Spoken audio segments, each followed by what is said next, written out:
जय श्री कृष्णा दोस्तों, राधे राधे। दोस्तों, हमने मॉडर्न हिस्ट्री में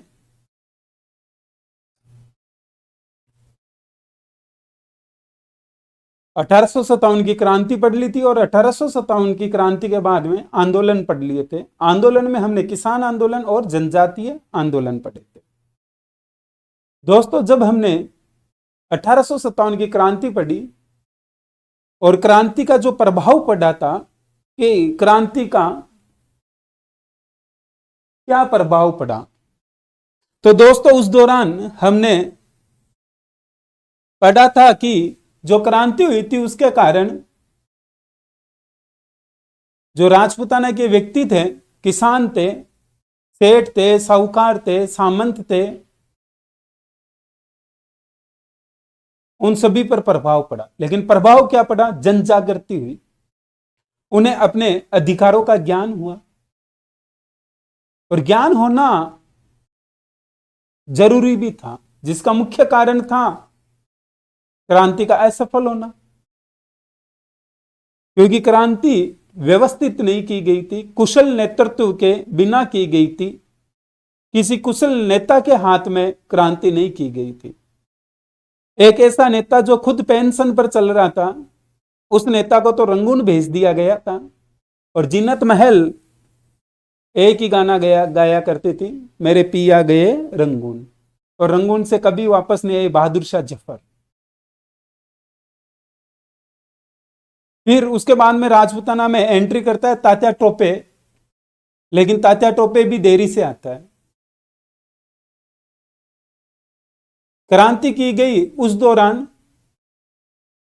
अंग्रेजों ने क्रांति का दमन किया। क्रांति का दमन होने के बाद में अंग्रेजों ने भारत में कुछ ऐसे डिसीजन लिए, कुछ ऐसे निर्णय लिए जिनसे भारतीय लोगों को भी बेनिफिट हुए, जैसे यातायात के साधन बढ़ाए गए, सड़कें बनवाई गई। हालांकि ये सब कुछ जो एक्टिविटी की जा रही है, ये अंग्रेजों के द्वारा अपने हित के लिए की जा रही है कि माल आसानी से एक स्थान से दूसरे स्थान पर पहुंचाया जा सके यातायात के माध्यम से। शिक्षित वर्ग जो साइलेंट रहा क्रांति में, उसके कारण अंग्रेजों को लगा कि अगर और भी व्यक्ति शिक्षित रहते तो वो भी साइलेंट रहते। शिक्षा का प्रचार प्रसार किया जाने लगा अंग्रेजों के द्वारा। जहां एक तरफ मेयो कॉलेज की स्थापना की जा रही है राजकुमारों के लिए, वहीं दूसरी तरफ अलग अलग जगह संस्थाएं चलाई जा रही है प्रजा को या प्रजा के बच्चों को पढ़ाने के लिए। जब शिक्षा मिली तो अधिकारों का ज्ञान हुआ, और जब अधिकारों का ज्ञान हुआ तो पता चला कि हमारे ये जो अधिकार है ये तो हमें मिल ही नहीं रहे, हमें हमारे अधिकारों के लिए आवाज उठानी चाहिए। और आवाज उठाई गई। उन्हें यह भी पता चला कि अगर आवाज उठाई जानी चाहिए तो एक समूह में उठाई जानी चाहिए, और उन्होंने एक समूह के माध्यम से आवाज उठाई। किसानों द्वारा जो आवाज उठाई गई वो किसान आंदोलन कहलाए, और जनजातियों द्वारा जो आवाज उठाई गई मेरे दोस्तों वो जनजातीय आंदोलन कहलाए। किसानों के द्वारा जो आवाज उठाई जा रही है उस आवाज को कुचला जा रहा है, दमन किया जा रहा है, जिसका एक मुख्य कारण है, और वो यह है कि जो व्यक्ति उनका नेतृत्व कर रहा है उसके पास कोई अधिकार नहीं है, विशेष अधिकार। आंदोलन में प्रजा को एक मुख्य बात महसूस होती है, वो यह है कि अगर हमारा कोई व्यक्ति हो और उसके पास कोई प्रमुख अधिकार हो, उसके पास यह अधिकार हो कि प्रजा की बात रख सके राजा के सामने, तो शायद अच्छा रहेगा। क्योंकि बिना अधिकारों के बात नहीं रखी जा रही थी। अगर कोई भी अधिकारों की मांग कर रहा था या बात रखने की कोशिश कर रहा था तो दोस्तों उन्हें उठाकर जेल में डाल दिया जा रहा था। एक बिजोलिया किसान आंदोलन था जो अहिंसात्मक आंदोलन था। बाकी हमने देखा बेंगू, बूंदी, अलवर, नीमूचना, मेव, एक्की, सिरोही, भगत आंदोलन, जनजातीय आंदोलन, मीणा आंदोलन, सब जगह हिंसा हुई है। और मारे जाने वाले कौन थे? आंदोलनकारी। प्रजा को रियलाइज हुआ कि अगर कोई ऐसा व्यक्ति हो जिसके पास कुछ तो अधिकार हो और वो उन अधिकारों के तहत राजा के सामने बात रख सके प्रजा के हित के लिए। अब जो प्रजा है उन्होंने अपना समूह बनाना शुरू किया। कुछ अच्छे व्यक्ति थे जो अब पढ़ लिख चुके हैं और उन्हें यह भी पता चला कि अधिकारों की मांग कैसे करनी है, हमारे अधिकार क्या है। अब ऐसे व्यक्ति प्रजा का सहयोग कर रहे हैं। जो व्यक्ति प्रजा का सहयोग कर रहे हैं उन्हें प्रमुख व्यक्ति माना गया कि यही जो प्रमुख है। और जो जो प्रमुख व्यक्ति थे उन सभी प्रमुख व्यक्तियों के द्वारा प्रजा का सहयोग लिया गया और राजा के सामने एक मांग रखी गई। वो मांग थी उत्तरदायी शासन की। कौन सी मांग थी? उत्तरदायी शासन की मांग। ये प्रजा के समूह के माध्यम से किसी व्यक्ति के द्वारा राजा के सामने प्रजा के लिए उत्तरदायी शासन की मांग की जा रही है। क्या है उत्तरदायी शासन? उत्तरदायी शासन का सही अर्थ यह है मेरे दोस्तों कि प्रजा यह चाह रही है कि राजा जी ऑन द स्पॉट कोई भी डिसीजन नहीं ले सकते। कोई ऐसा व्यक्ति हो जो प्रजा की तरफ से भी बात रख सके। राजा जी आए और उन्होंने कहा, या सामंत आया और उसने कहा कि 40% कर बढ़ाया जाता है, 25 की जगह 50% कर बढ़ाया जाता है, तलवार बंदाई कर लगाया जाता है, उत्तरदायी शुल्क लगाया जाता है, या चौरी कर लगाया जाता है, या किसानों को अंदर डाल दिया जाए, जेल में डाल दिया जाए, इन पर कार्रवाई की जाए। डायरेक्ट डिसीजन नहीं लिए जाए। प्रजा की तरफ से एक व्यक्ति रहेगा जो वाद विवाद करेगा, आखिर ऐसा क्या कारण रहा कि आपने ऑन द स्पॉट ये डिसीजन लिया। प्रजा भी अपनी बात रख सकती है। प्रजा जब साथ में जुड़ने लगी तो प्रजा ने एक समूह का रूप लिया, मंडल का रूप लिया, जिन्हें हम कहते हैं प्रजा मंडल। क्या कहते हैं मेरे दोस्तों? प्रजा मंडल। प्रजा मंडल के माध्यम से एक प्रमुख व्यक्ति चुना जाएगा और वह व्यक्ति राजा के समक्ष प्रजा के हित, प्रजा के अधिकारों के लिए बात रखेगा। इसके सामने? राजा के सामने। एक राजा यह बात कैसे पसंद कर ले कि प्रजा में से चुना हुआ व्यक्ति अब हमें बताएगा कि क्या कार्य करना है और कैसे करना है। राजाओं को यह बात कहीं पसंद नहीं थी। हालांकि राजा घबरा चुके थे और इसी कारण उन्होंने चैंबर ऑफ प्रिंसेस नरेंद्र मंडल की स्थापना की थी। जब उन्हें लगा कि प्रजा अब एक हो रही है और प्रजा के द्वारा कोई ना कोई लीडर उतारा जा रहा है, तो उस दौरान राजा भी एक हो गए और उन्होंने नरेंद्र मंडल की स्थापना की थी। दोस्तों, हम पढ़ेंगे प्रजा मंडल। प्रजा मंडल चाहे किसी भी रियासत की क्यों ना हो, प्रत्येक प्रजा मंडल को रोकने की कोशिश की जाएगी। राजा यह कोशिश करेंगे कि प्रजा मंडल की स्थापना नहीं हो। अगर प्रजा मंडल की स्थापना हो जाएगी तो प्रजा के समक्ष एक ऐसा व्यक्ति रहेगा जो उनकी बात राजाओं तक रखेगा, जो राजा को सोचने के लिए विवश करेगा। राजा यह पसंद नहीं कर रहे थे। राजपूताना में कुल 19 रियासतें, 19 की 19 रियासतों में प्रजामंडल की स्थापना की गई। अगर हम बात करें कि सबसे पहले कहां प्रजामंडल की स्थापना की गई, तो मेरे दोस्तों सबसे पहले जयपुर रियासत में प्रजामंडल की स्थापना की गई थी। कहां की गई थी? जयपुर में। सबसे पहले जयपुर में प्रजामंडल की स्थापना की गई थी।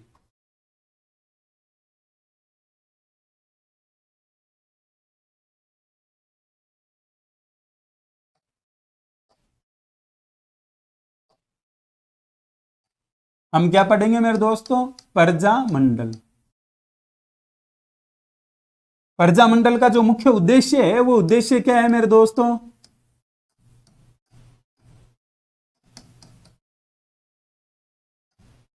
उत्तरदायी शासन की मांग। उत्तरदायी शासन की मांग। उत्तरदायी शासन की मांग की जाएगी। प्रजामंडल का यही मुख्य उद्देश्य है। जहां जहां प्रजामंडल स्थापित की जाएगी सभी प्रजामंडल का मुख्य उद्देश्य यही रहेगा कि उत्तरदायी शासन की मांग की जाए। हम सबसे पहले पढ़ेंगे जयपुर प्रजामंडल।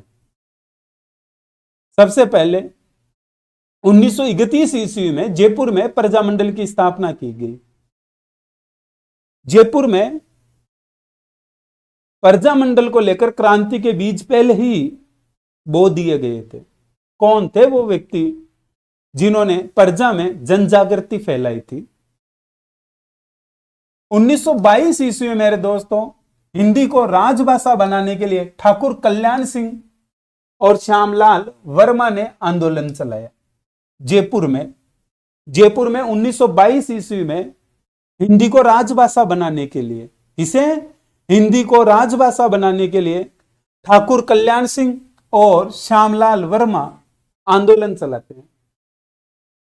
हमने पढ़ा था अलवर किसान आंदोलन में कि जो अलवर के राजा जी थे जय सिंह, उन्होंने पहले ही अलवर में हिंदी भाषा लागू कर दी थी। उन्होंने कहा कि कोई अंग्रेजी भाषा नहीं चलेगी। क्या मैकाले का देश है ये? जो मैकाले कहता है कि अंग्रेजी चलेगी ना, तो फिर हिंदी भाषा चलेगी।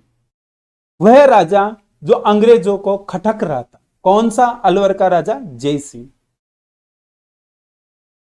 जब चैम्बर ऑफ प्रिंसेस की स्थापना की गई और नाम रखा गया चैम्बर ऑफ प्रिंसेस, उस दौरान अलवर के राजा जय सिंह ने कहा कि क्या आप गलत नहीं कर रहे हैं हमारी भाषा के साथ? तो सब राजाओं ने कहा कि भाई क्या गलत कर दी? कहा कि चैम्बर ऑफ प्रिंसेस क्या होता है? नाम रखो नरेंद्र मंडल। राजा का पर्यायवाची है नरेंद्र, तो नाम रखो आप नरेंद्र मंडल, राजाओं का मंडल। क्या होता है ये चैम्बर ऑफ प्रिंसेस? नाम रखा गया नरेंद्र मंडल। किसका? चैम्बर ऑफ प्रिंसेस का। राजाओं ने कहा कि बात तो एक ही है, चैम्बर ही तो है प्रिंसेस का। बोला ना, बात एक नहीं है। अगर हिंदी में नाम रखेंगे तो अंग्रेजों को भी पता चलेगा कि ये हिंदी भाषा भी लागू करने की अब मांग कर रहे हैं। मैंने अलवर में झंडे गाड़ दिए हैं हिंदी भाषा को लेकर, पर मैं कोशिश करता हूं संपूर्ण राजपूताना में यही हो। तो मेरे दोस्तों 1922 ईस्वी में हिंदी को राजभाषा बनाने के लिए ठाकुर कल्याण सिंह और श्यामलाल वर्मा आंदोलन चलाते हैं। कौन चलाते हैं? ठाकुर कल्याण सिंह और श्यामलाल वर्मा। कहां आंदोलन चलाते हैं? जयपुर में। कब? 1922 ईस्वी में।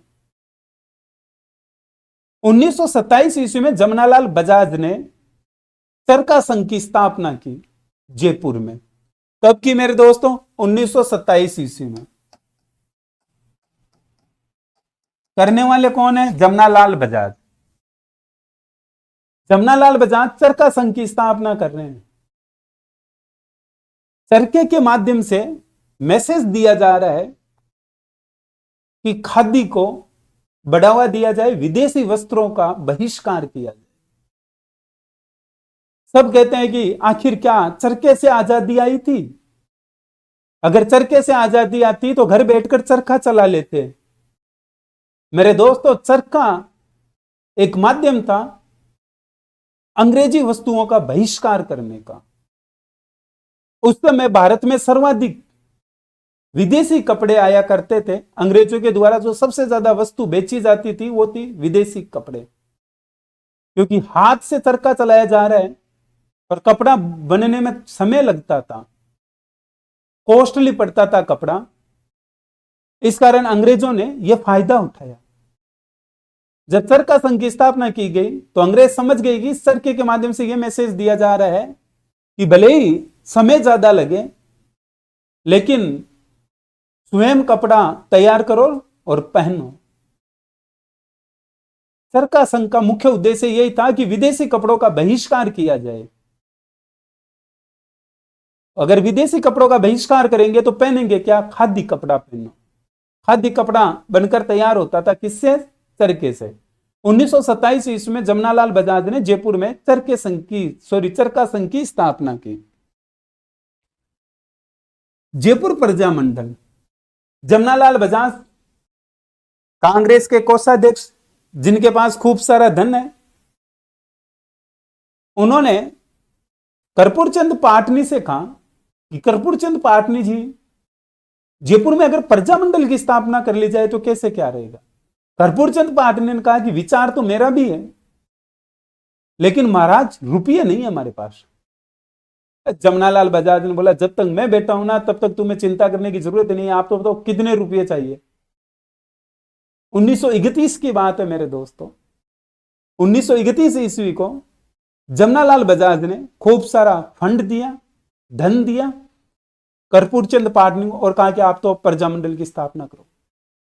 स्वयं जमनालाल बजाज रुकते हैं, प्रजामंडल की स्थापना करवाते हैं 1931 ईस्वी में। 1931 ईस्वी में जमनालाल बजाज के सहयोग से प्रजामंडल की स्थापना की गई और अध्यक्ष बनाया गया कर्पूर चंद पाटनी को। किसे बनाया गया मेरे दोस्तों? कर्पूर चंद पाटनी को 1931 ईस्वी में। संस्थापक किसे बनाया गया? कर्पूर चंद पाटनी को। किसे बनाया गया दोस्तों? कर्पूर चंद पाटनी को संस्थापक बनाया गया जमनालाल बजाज के सहयोग से। किसके सहयोग से? जमनालाल बजाज के सहयोग से। जमनालाल बजाज के सहयोग से प्रजामंडल की स्थापना की गई। इसकी स्थापना की गई मेरे दोस्तों? प्रजामंडल की। प्रजामंडल की स्थापना की गई है जमनालाल बजाज के सहयोग से। जमनालाल बजाज जो कांग्रेस के कोषाध्यक्ष है, ये वापस कांग्रेस के क्रियाकलापों में बिजी हो जाते हैं। कभी नागपुर अधिवेशन जा रहे हैं, तो कभी अमृतसर अधिवेशन जा रहे हैं, तो कभी बॉम्बे में अधिवेशन के लिए जा रहे हैं। ब्रिटिश भारत में कांग्रेस अधिवेशन कर रही है अंग्रेजों को भगाने के लिए, और उनमें शामिल हो चुके हैं कौन? वापस जमनालाल बजाज। आए ही वहीं से थे, वापस से ले गए। जमनालाल बजाज 5 साल बाद वापस आए। कितने साल बाद में? 5 साल बाद में। और कपूर चंद पाटनी से मिले। कपूर चंद पाटनी एकदम मस्त अपने हाल में, और एकदम से आमना सामना हुआ जमनालाल बजाज का कपूर चंद पाटनी। कपूर चंद पाटनी ने ऐसे बिहेवियर किया जैसे सामने कोई आ रहा और उसे मैं पहचान भी नहीं पा रहा। जमनालाल बजाज ने आते कहा, और कपूर जी सुनाओ क्या हालचाल? अरे बोला बढ़िया एकदम मस्त है। अरे बोला आप यहाँ क्या कर रहे हो यार? मैं तो आपके पास प्रजामंडल वाले कार्यालय पर ही आ रहा था मिलने के लिए। कर्पूर चंद पाटनी मुस्कुराए, बोला है क्या? आप बताओ तो सही, क्या है ये? अरे बोला महाराज प्रजामंडल तो बंद हो गया। क्यों बंद हो गया? हमारे पास फंड नहीं था। तो फंड नहीं था तो मुझे कहा क्यों नहीं? ये क्या है? ऐसे कैसे बंद हो गया? कर्पूर चंद पाटनी ने कहा कि जयपुर सरकार हमारे ऊपर दबाव बना रही थी। तो जयपुर सरकार दबाव बना रही थी तो मुझे क्यों नहीं कहा? मुझे याद करते हैं। मैं कोई छोटा मोटा एरा गेरा नत्थु गेरा थोड़े ना हूं। मैं गांधी जी का 5वां पुत्र हूं। गांधी जी मुझे अपना 5वां बेटा मानते हैं। आप एक बार याद तो करते मुझे, मैं आता। अगर गांधी जी को बुलाना होता तो गांधी जी को बुलाता, कस्तूरबा गांधी को बुलाना होता तो उन्हें बुलाता, काका कालेरकर को बुलाता। आप तो बताओ किसे बुलाना होता? कर्पूर चंद पाटनी ने कहा कि महाराज अगर ऐसी बात है तो क्यों न एक बार वापस प्रजामंडल की पुनः स्थापना की जाए। कहा ठीक है, पुनः स्थापना करते हैं। 1936 ईस्वी में जयपुर प्रजामंडल की पुनः स्थापना की गई। 1936 ईस्वी में जयपुर प्रजामंडल की पुनः स्थापना की गई, पुनः गठन किया गया। कहा गया अध्यक्ष किसे बनाए? तो कहा अध्यक्ष चिरंजीलाल मिश्र को बना दो। किन्हें बना दो? चिरंजीलाल मिश्र। चिरंजीलाल मिश्र वैसे भी एक्टिव रहते हैं, तो चिरंजीलाल मिश्र को अध्यक्ष बनाया जाए। चिरंजीलाल मिश्र को अध्यक्ष बनाया गया। दोस्तों जमनालाल बजाज ने कहा कि कोई ऐसा व्यक्ति नहीं है जिसकी मजबूत पकड़ हो लोगों में। चिरंजीलाल मिश्र ने कहा कि मैं जानता हूं एक ऐसा व्यक्ति है जिसकी मजबूत पकड़ है, युवा है और एक्टिव भी रहता है। जमनालाल बजाज ने कहा अभी का भी मुझे उससे मिलाया जाए। हाँ महाराज थोड़ा समय लगे। बोला समय किस बात का लगे? कितना पैसा खर्चना है? कोषाध्यक्ष है, खूब धन है। जिस व्यक्ति के आप बारे में कह रहे हो तो उसे अभी का भी हाजिर किया जाए, बुलाया जाए, मीटिंग रखी जाए। उस व्यक्ति को बुलाया जाता है जिसका नाम है हीरालाल शास्त्री। क्या नाम है मेरे दोस्तों? हीरालाल शास्त्री। हीरालाल शास्त्री से मुलाकात होते ही जमनालाल बजाज उन्हें मंत्री बना देते हैं। किसे? हीरालाल शास्त्री को। हीरालाल शास्त्री से पूछा जाता है कि आप यह बताओ कि प्रजामंडल में आप कब कितने व्यक्ति जोड़ सकते हो। हीरालाल शास्त्री ने जमनालाल बजाज से कहा कि आप तो ये बताओ आपको कितने व्यक्ति चाहिए। जमनालाल बजाज खुश हुआ, बोला क्या बात है। कहा कि महाराज धन आपका, व्यक्ति मेरे जुड़ते जाएंगे।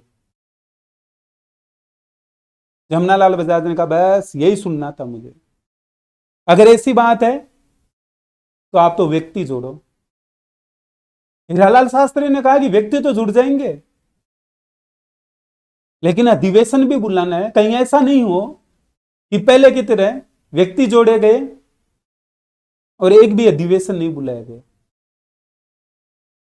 जमनालाल बजाज ने कहा कि एक भी अधिवेशन नहीं बुलाया गया। कहा कि महाराज अगर अधिवेशन ही नहीं बुलाया जाएगा तो व्यक्ति और ज्यादा कैसे जुड़ेंगे। थोड़े बहुत तो व्यक्ति जुड़ जाते हैं, लेकिन जब अधिवेशन बुलाया जाता है तो वहां और भी व्यक्ति आते हैं जो जुड़े हैं, वो दूसरों को लाते हैं, तभी तो जुड़ेंगे ना। जमनालाल बजाज ने कहा आपकी बात में दम है, एकदम सही कह रहे हो। जमनालाल बजाज ने कहा कि आप एक काम करो, आप व्यक्ति जोड़ो, मेरे थोड़ा कुछ काम है कांग्रेस अधिवेशन का, मैं वो पूरा करके आता हूं, और मैं जैसे ही फ्री होऊंगा तो मैं बता दूंगा आपको कि पहला अधिवेशन कब बुलाना है जयपुर प्रजामंडल का, प्रथम अधिवेशन कब बुलाना है यह मैं आपको बता दूंगा। हीरालाल शास्त्री जी ने कहा भाई ठीक है। हीरालाल शास्त्री एकदम यंग, और थोड़े ही समय में एक फौज तैयार कर दी प्रजामंडल की। जमनालाल बजाज जी को इधर से मैसेज किया गया कि फौज तैयार है, आप तो बताओ कहां घेराव करना है, कहां आक्रमण करना है। जमनालाल बजाज खुश हुआ, उसने कहा कि हम जयपुर में ही एक प्रसिद्ध जगह है नथमल का कटला, उस नथमल के कटले में अधिवेशन बुलाएंगे, और अधिवेशन कोई छोटा मोटा नहीं होगा, 2 दिन का रखा जाएगा। हीरालाल शास्त्री ने कहा कि जो जयपुर सरकार है वो कमर कस रखी है, जयपुर सरकार कोशिश कर रही है कि यह अधिवेशन असफल रहे। कहा कि डरो मत,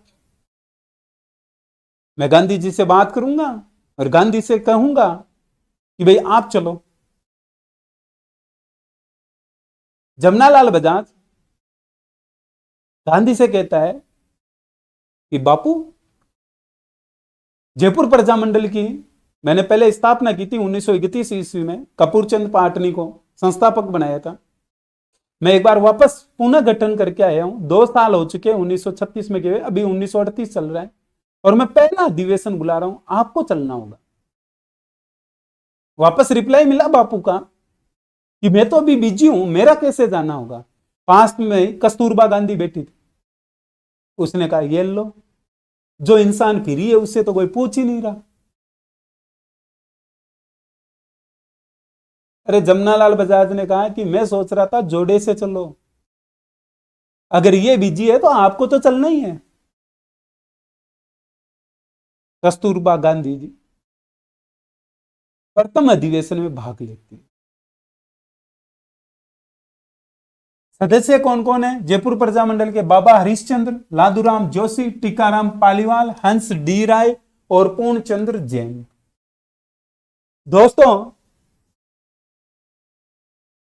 जो ये 2 एक्स्ट्रा नाम है, हां जयपुर प्रजामंडल को लेकर क्वेश्चन बना हुआ है, जयपुर प्रजामंडल के सदस्य कौन थे, तो वहां लादूराम जोशी, टीकाराम पालीवाल ये नाम तो मिल जाते हैं ऑप्शन में, लेकिन अब ये 2 और याद रखने, हंस डी राय और पूर्णचंद्र जैन।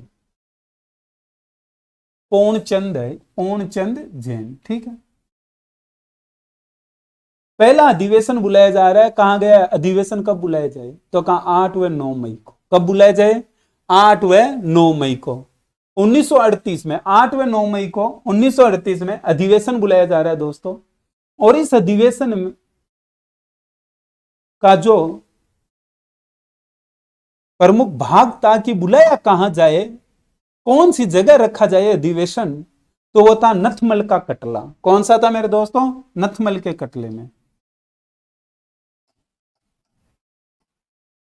नथमल का कटला। गीत चलता था, नथमल के कटले में आया करो जी, सालाना जलसा भरा करो जी। कहां पर है मेरे दोस्तों? जयपुर में। जयपुर रियासत में 8 व 9 मई को नथमल के कटले में अधिवेशन बुलाया जाता है। अध्यक्ष जमनालाल बजाज। कौन है? जमनालाल बजाज स्वयं अध्यक्ष बनते इसके। अध्यक्ष कौन है मेरे दोस्तों? जमनालाल बजाज।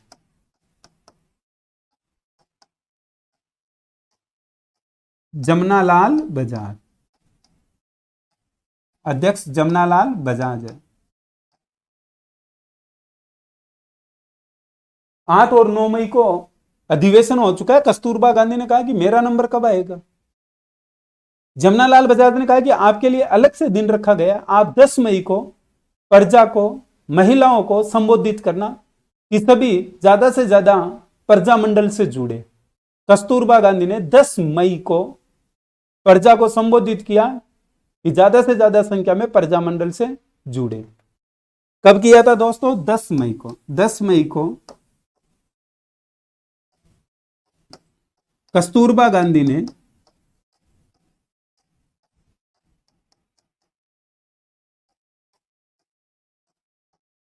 प्रजा को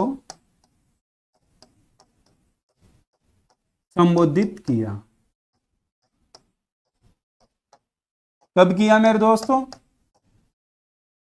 10 मई को। 10 मई को कस्तूरबा गांधी ने प्रजा को संबोधित किया आंदोलन से, प्रजा मंडल से जुड़ने के लिए। उधर मेवाड़ सरकार हिली। ये क्या बात है, इतना बड़ा अधिवेशन हो गया, 3 दिन चल गया। 8, 9, 10 को कस्तूरबा गांधी भी संबोधित करेगी। जैसे कस्तूरबा गांधी निकली यहां से, जयपुर से, और कहा गया कि जो जो प्रजामंडल में भाग लिए उन सबको पकड़ा जाए, जो भी सदस्य है, नेता है, उन सबको उठाया जाए, चाहे अध्यक्ष है, चाहे कोई भी क्यों ना हो।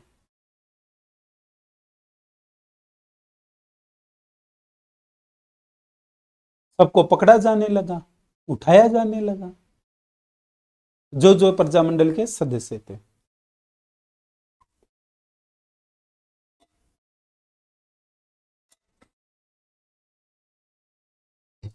सदस्य का मतलब है मेरे दोस्तों, जो जो प्रजामंडल में जुड़ चुके हैं, जितनी प्रजा जुड़ चुके हैं, वो सब ही सदस्य है। मैंने कुछ एक नाम लिखे, हंस डी राय, पूर्णचंद जैन, टिकाराम पालीवाल, लादूराम जोशी। तो मेरे दोस्तों ये तो प्रमुख व्यक्ति थे, इसलिए इनके नाम लिखे। जो प्रजा है वो भी सदस्य ही है।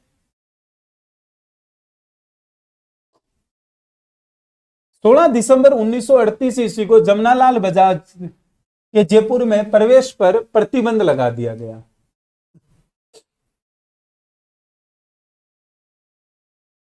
जयपुर सरकार ने आदेश निकाला कि जमनालाल बजाज अब जयपुर नहीं आ सकते, प्रतिबंध लगाया जाता है उनके प्रवेश। जमनालाल बजाज ने कहा कि आप कौन होते हो प्रतिबंध लगाने वाले? मेरी मर्जी, जब आऊं, जब जो चाहूं वो करूं। जयपुर सरकार ने कहा कि पहले इस्तेमाल करे फिर विश्वास करे। जमनालाल बजाज ने कहा ठीक है, इस्तेमाल कर लेते हैं। जमनालाल बजाज आते हैं फरवरी माह में, और जमनालाल बजाज को गिरफ्तार कर लिया जाता है। 11 फरवरी 1939 को जयपुर में प्रवेश करने पर गिरफ्तार कर लिया गया। किसे मेरे दोस्तों? जमनालाल बजाज को। खबर आग की तरफ फैल गई कि जमनालाल बजाज को गिरफ्तार किया है। पहले अधिवेशन में 10 मई को कस्तूरबा गांधी ने संबोधित किया था और महिलाओं को कहा था कि तुम ही इस प्रजामंडल के लिए प्रमुख अंग हो। अगर तुमने जो ठान लिया कि प्रजामंडल का सहयोग करना है, तो जयपुर सरकार को झुकना पड़ेगा। कस्तूरबा गांधी ने महिलाओं में इतना जोश भर दिया था कि जब जयपुर प्रजामंडल के द्वारा सत्याग्रह किया गया तो महिलाओं ने भी अपनी गिरफ्तारी दी थी। महिलाओं से जेल भर चुकी थी और बाहर महिलाएं खड़ी है और वो कह रही है हमें भी गिरफ्तार करो या फिर जमनालाल बजाज को रिहा करो। कौन कौन थी प्रमुख महिलाएं मेरे दोस्तों? रमा, शारदा, सुशीला, वह सुमित्रा। प्रमुख महिलाओं के नाम लिख रहा हूं, कौन कौन है? रमा, शारदा, सुशीला व सुमित्रा।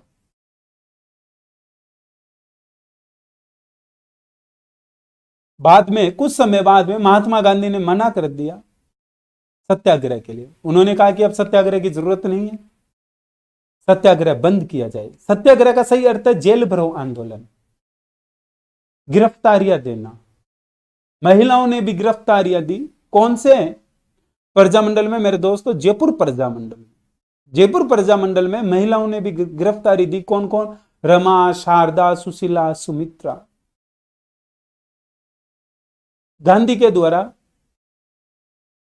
सत्याग्रह रोका गया या रुकवाया गया। गांधी ने सत्याग्रह पर रोक लगवाई। किस पर रोक लगवाई मेरे दोस्तों? सत्याग्रह पर। गांधी ने सत्याग्रह पर क्या लगवा दी? रोक लगवा। सत्याग्रह रोक दिया कि अब किसी को भी जेल भरो आंदोलन के तहत गिरफ्तारी नहीं देनी है। थोड़ा समय निकला तो हीरालाल शास्त्री जी ने कहा कि भाई देखो, मेरे और जयपुर दीवान मिर्जा इस्माइल के अच्छे संबंध है, हमारे दोस्त ही है। मैं एक बार मिर्जा इस्माइल से बात करना चाहता हूं कि आखिर उनकी क्या राय है। और इसी दौरान भारत में भारत छोड़ो आंदोलन चला दिया गया। गांधी के द्वारा चलाया गया भारत छोड़ो आंदोलन। भारत छोड़ो आंदोलन के तहत अंग्रेजों से कहा जा रहा था कि जितना जल्दी हो सके तुम अब भारत छोड़ दो, भारत छोड़कर चले जाओ। इन्हें भारत छोड़ने के लिए कहा जा रहा है अंग्रेजों को। मिर्जा इस्माइल हीरालाल शास्त्री के अच्छे संबंध है और मिर्जा इस्माइल ये चाहते हैं कि जयपुर प्रजामंडल भारत छोड़ो आंदोलन में भाग नहीं ले। हीरालाल शास्त्री ने कहा कि भाग तो नहीं लेंगे, लेकिन तुम कम से कम हमारी तरफ तो ध्यान दो, जयपुर प्रजामंडल पर ध्यान दो। हीरालाल शास्त्री से कहा गया कि ठीक है, जब मौका मिलेंगे बात करेंगे, जल्दी करेंगे। हीरालाल शास्त्री ने कहा कि जल्द से जल्द बात की जाए, एक दो दिनों में ही बात की जाए, क्योंकि जो बाकी के सदस्य हैं वो कह रहे कि भारत छोड़ो आंदोलन में भाग लेंगे नहीं तो। हीरालाल शास्त्री ने कहा कि फिर देरी किस बात की, क्यों न कल ही एक एग्रीमेंट किया जाए, समझौता किया जाए। दो समझदार व्यक्तियों के बीच में समझौता किया जा रहा है, दो जेंटलमैन के बीच में समझौता किया जा रहा है, इस कारण इसे कहा गया जेंटलमैन एग्रीमेंट। क्या कहा गया मेरे दोस्तों? Gentleman agreement. और समझौता भी रियली सही किया गया था, अपनी जगह सही था 100%। प्रजामंडल की मांग थी कि उत्तरदायी शासन स्थापित किया जाए। मिर्जा इस्माइल तैयार हो गए, उन्होंने कहा कि ठीक है, उत्तरदायी शासन स्थापित किया जाएगा। क्या डिसीजन है? उत्तरदायी शासन स्थापित किया जाएगा।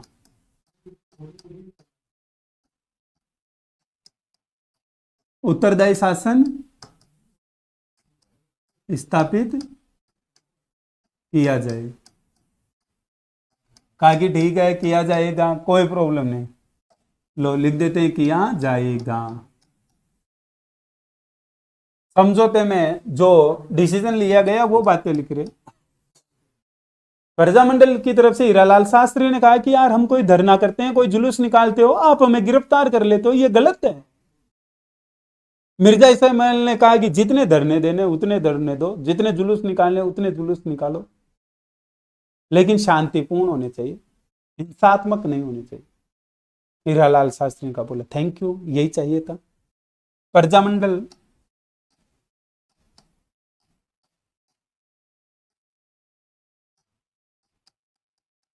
शांतिपूर्ण धरना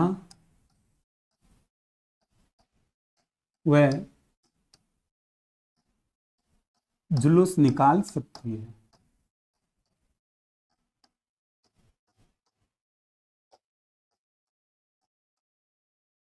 हीरालाल शास्त्री ने कहा कि यार मिर्जा इस्माइल से एक समस्या हो रही है, तो आप बताओ वो भी क्या? कहा कि ब्रिटिश भारत में कोई भी अंग्रेजों के खिलाफ कुछ भी बोल देता है या कोई किसी को पीट देता है और वो रियासतों में शरण के लिए आ जाता है, मानो जयपुर रियासत में शरण के लिए आ गया, तो क्या हम उसे शरण दे सकते? बोला दो, हम इग्नोर कर देंगे, भाई हमें जैसे पता ही नहीं है यहाँ कोई शरण के लिए आया हुआ है।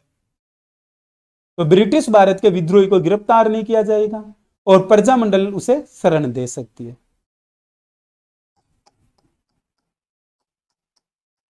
ब्रिटिश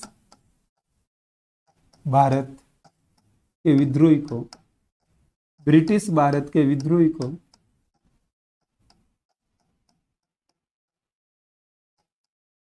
गिरफ्तार नहीं किया जाएगा,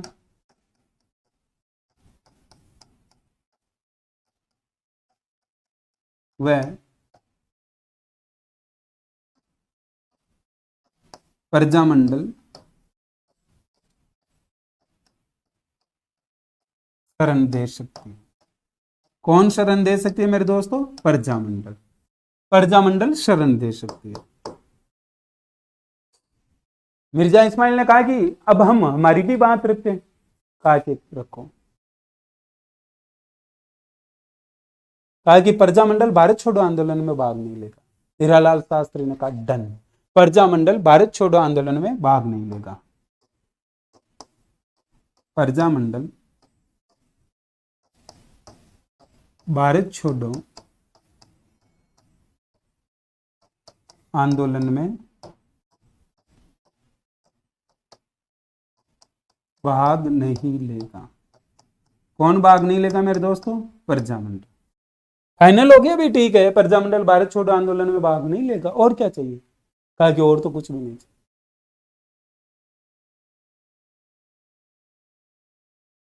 तो इनसे कहा गया कि ठीक है, लेकिन आप भी ध्यान दो, क्या कि आप अंग्रेजों का साथ नहीं दोगे। बोला ठीक है, हम अंग्रेजों का साथ नहीं देंगे, अंग्रेजों का साथ नहीं देंगे। बोला अब तो खुश हो? बोला हाँ, अब हैप्पी है, अब और कुछ भी नहीं चाहिए।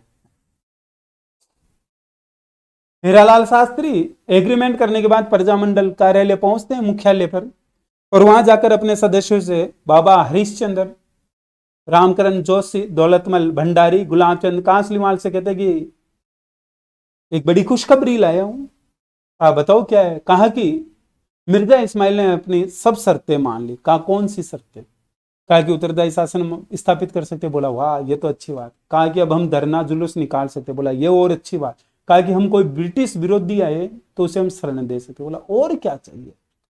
लेकिन उन्होंने भी एक बात रखी, शर्त रखी। बोला वो क्या? कि हम भारत छोड़ो आंदोलन में भाग नहीं लेंगे। बाबा हरीश चंद्र ने कहा कि ऐसे कैसे? हम और आजादी के लिए नहीं कहे, ये अंग्रेज यहां से नहीं जाए, यहीं बैठे रहे, तो फिर मतलब क्या है? हम आजादी की मांग रखेंगे, और अभी के अभी मैं मोर्चा खोलता हूं, अभी के अभी आपके खिलाफ मोर्चा खोलता हूं, और मैं स्थापना करता हूं आजाद मोर्चे की। किसकी? आजाद मोर्चे की। आजाद मोर्चे की स्थापना की गई मेरे दोस्तों, किसके द्वारा? बाबा हरिश्चंद्र के द्वारा। किसके द्वारा? बाबा हरिश्चंद्र के द्वारा। बाबा हरिश्चंद्र ने, बाबा हरिश्चंद्र ने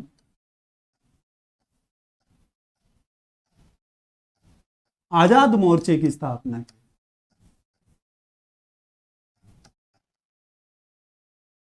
तब की मेरे दोस्तों 1942 में, 1942 में ही एग्रीमेंट किया जा रहा है। सदस्य कौन कौन है इसके? इसके सदस्य है रामकरण जोशी। कौन है मेरे दोस्तों? एक रामकरण जोशी, दौलतमल भंडारी, जिनके पास दौलत है उनके पास भंडार ही भंडार भरे हुए हैं, दौलतमल भंडारी, वह गुलाब चंद कासलीवाल। कौन है मेरे दोस्तों? गुलाब चंद कासलीवाल। गुलाब चंद कासलीवाल है ये। कौन है? कासलीवाल, गुलाब चंद कासलीवाल। गुलाब चंद कासलीवाल के घर पर ही आजाद मोर्चे की स्थापना की गई थी, ध्यान रखना। जो गुलाब चंद कासलीवाल है उसी के घर पर क्या स्थापना की गई? आजाद मोर्चे की।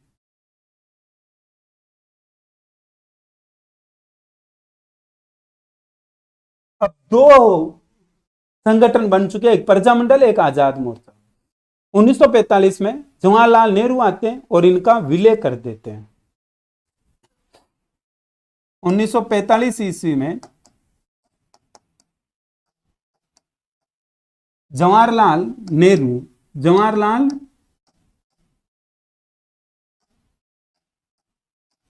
नेहरू ने आजाद मोर्चे का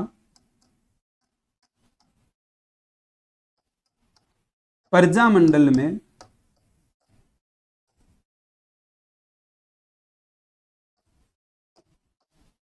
विलय किया।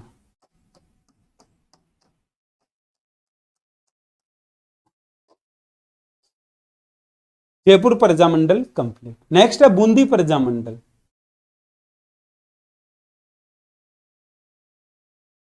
एक मिनट,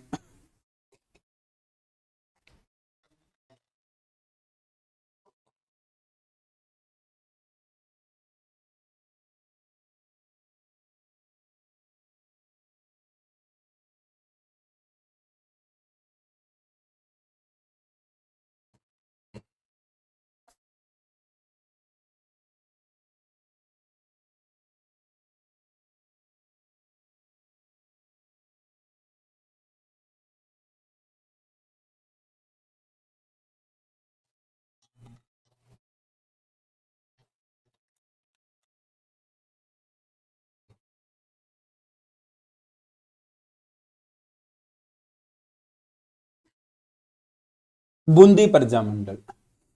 दोस्तों जो बूंदी प्रजामंडल है इसकी स्थापना भी 1931 ईस्वी में की गई थी और स्थापना करने वाले थे नित्यानंद। कौन थे? नित्यानंद। बूंदी प्रजामंडल जिसकी स्थापना 1931 ईस्वी में की गई और संस्थापक कौन थे? नित्यानंद। सदस्य कौन है? कांतिलाल व ऋषिदत्त मेहता। कांतिलाल और ऋषिदत्त मेहता सदस्य हैं। ऋषिदत्त मेहता। 1939 ईस्वी में प्रजामंडल ने पशु निकासी और जकात को लेकर आंदोलन किया। पशु निकासी, इन्होंने कहा कि जो पशु है इनका निकास नहीं किया जाए, इन्हें दूसरी रियासतों में नहीं भेजा जा सकता, राजपूताने से बाहर नहीं भेजा जा सकता। इसका मुख्य कारण क्या था दोस्तों? इसका मुख्य कारण यह था कि अगर पशुओं का निकास किया जाएगा तो जो सेठ और साहूकार किसानों से रुपये मांग रहे हैं वो आने वाले समय में जब किसानों के द्वारा ऋण नहीं चुकाया जाएगा तो उनके पशु बेचने लग जाएंगे। जकात, जकात वही करे जो मैंने आपको आंदोलन में भी बताया था, खाद्य जो खाद है, बीज है, उनके ऊपर लगने वाला कर। कृषि के दौरान जो आवश्यक सामग्री है उस पर लगने वाला कर। कौन सा कर है मेरे दोस्तों?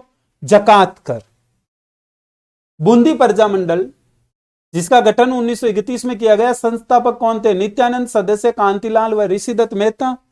1939 ईस्वी में प्रजामंडल ने पशु निकासी और जकात को लेकर आंदोलन चलाया।